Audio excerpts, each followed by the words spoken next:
प्रभु प्रीतम का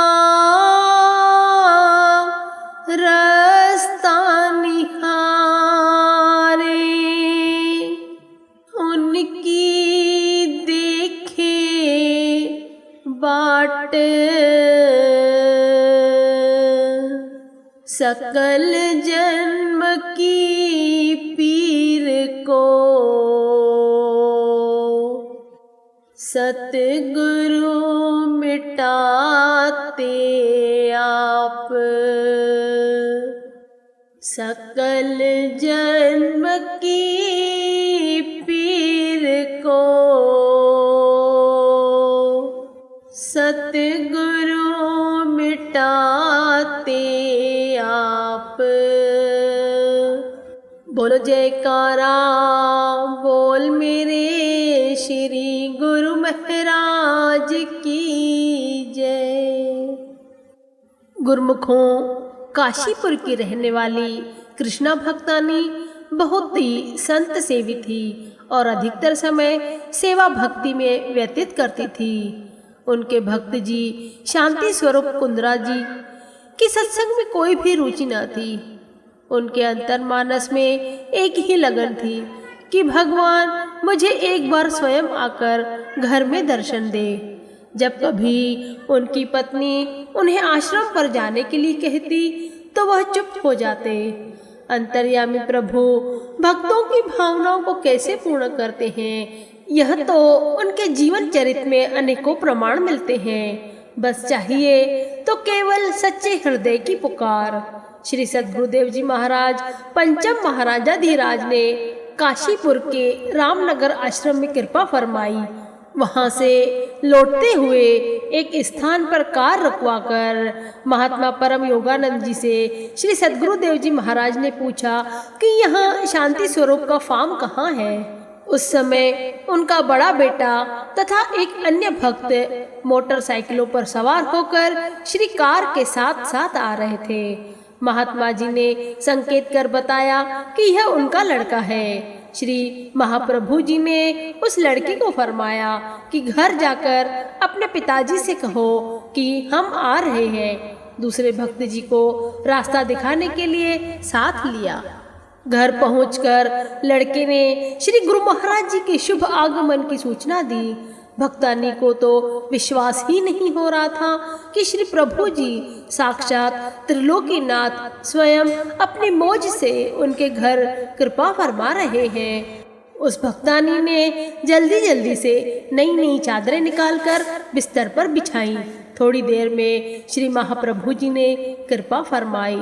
प्रथम श्री मंदिर में जाकर मत्था टेका और पुनः उनके सब कमरों में चरण स्पर्श करते हुए श्री सद्गुरुदेव जी ने फरमाया, सांसारिक धन संपदा एवं जायदाद को पाकर इसमें अपनी सुरती को नहीं फंसाना है। इसे प्रभु का धाम समझकर इसमें भक्ति भजन करते हुए आराम से रहना है। परिवार वाले श्री प्रभु जी की अद्भुत लीला को देखकर आश्चर्यचकित हो रहे थे कि आज किस तरह भगवान ने अपना असीम स्नेह बरसाते हुए कितना सुंदर व दिव्य नजारा दर्शाया है। मुखमंडल का अलौकिक तेज, चुंबक की आकर्षक वाणी हृदय की गहराइयों में आनंद की लहरें तरंगित कर रही थी। महाप्रभु जी श्री पंचम महाराजाधिराज मुस्कुराते हुए पलंग पर विराजमान हो गए। भक्त जी ने 2 दिन पहले ही नया गुड़ बनवाया था। महाप्रभु जी ने निज कर कमलों से ताजे दूध में गुड़ को घोला, स्वयं भोग लगाया तथा गिलासों में डालकर सबको प्रसाद देते हुए फरमाया कि यह अमृत है, इसको पी लो। सचमुच ही उस अमृत का पान कर सबने अपूर्व आनंद की प्राप्ति की। श्री प्रभु जी ने भक्त जी के हृदय में हो रही उथल पुथल को जानते हुए फरमाया, कुछ पूछना चाहते हो तो पूछ लो। भक्त जी ने विनय की, मैं यह जानना चाहता हूँ कि गुरु धारण करने का क्या महत्व है। श्री गुरु महाराज जी ने वचन फरमाए, जिस तरह बच्चे को विदित नहीं होता कि स्कूल जाने का अर्थ क्या है, परंतु जब वह अपनी पढ़ाई पूरी कर लेता है तो उसको उसका महत्व समझ में आ जाता है। इसी प्रकार जब सद्गुरु के दिए हुए नाम का सुमिरन करके जीव अंतर की मंजिलें तय करता है, तब उसे गुरु दीक्षा का अर्थ और विशेषता दोनों समझ आ जाती है। श्री वचन सुनकर भक्त जी के मन का आवरण दूर हो गया। वे संतुष्ट हो गए तथा नाम दीक्षा लेकर अपने जीवन को धन्य बना लिया। उन्होंने अपने फार्म में से कुछ स्थान पार्क बनाने के लिए समर्पित किया, जिसका नाम श्री गुरु महाराज जी की मौज से आदर्श कुंज रखा गया। इस प्रकार 3-4 दिन तक वहाँ की संगत को पावन श्री दर्शन और वचनों की गंगा में मज्जन करवाकर सबको कृतार्थ किया।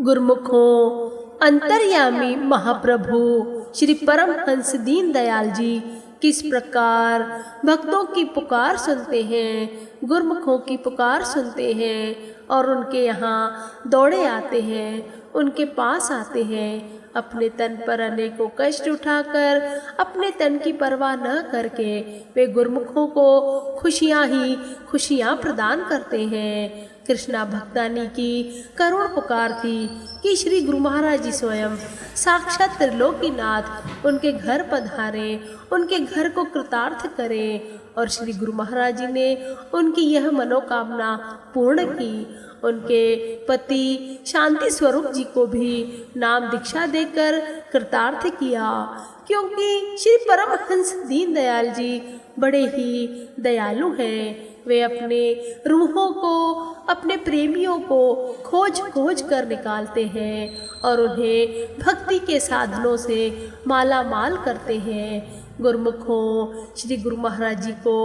तो गुरुमुखों की पल पल चिंता फिक्र रहती है कि जीवन जीने के साथ साथ सांसारिक पदार्थों के साथ साथ भक्ति के साधन भी होना चाहिए, क्योंकि समय का कोई पता नहीं। आज है, कल का क्या भरोसा। अपने समय को लेखे लगाएं। इस प्रकार श्री गुरु महाराज जी अपने गुरुमुखों को बार बार चिताते हैं कि गुरुमुखों, संसार में रहो पर अपनी सुरती की डोर मालिक के चरणों में रखो, मालिक से प्रीत करो, श्री परमहंस दीन दयाल जी से प्रेम करो। मालिक के नाम सुमिरन में एक बार दिल लग जाने से बेकरारी व बेचैनी खत्म हो जाती है। उसे सच्ची राहत व सच्चा आराम मिल जाता है। फिर वह दुनिया की ख्वाहिश नहीं करता। उसके दिल में मालिक की याद बस जाती है, जो उसे पल पल सच्चा सुख प्रदान करती है। इस सच्ची खुशी और सुख के ग्राहक व तलबगार कौन है? गुरुमुखों, वे हमारे जैसे गुरुमुख प्रेमी हैं, जो पल पल श्री गुरु महाराज जी को याद करते हैं। संतों, महापुरुषों के सानिध्य में रहकर भक्ति की कमाई करते हैं, भक्ति की दात प्राप्त करते हैं। ये किनके उपकार हैं? ये हमारे श्री परमहंसों के उपकार हैं। कभी भी अपने मन को भक्ति से विमुख नहीं करना, क्योंकि ये माया का प्रभाव है। जब कभी मनुष्य भक्ति से विमुख हो जाता है, तब वह काल माया के चक्कर में फंस जाता है और अपना असली मकसद भूल जाता है। असली मकसद है नाम की कमाई, भजन सुमरण। ऐसा कर्म कमा ले बंदे, फिर ना हो पछताना। भक्ति के साधन को अपने संग मिलाना। भक्ति के साधन को अपने संग मिलाना। गुरुमुखों, हमारा यही फर्ज है कि श्री गुरु महाराज जी की आज्ञा को शिरोधार्य करते हुए भक्ति के साधनों को अपने जीवन में ढालें, उन पर दृढ़ता रखें।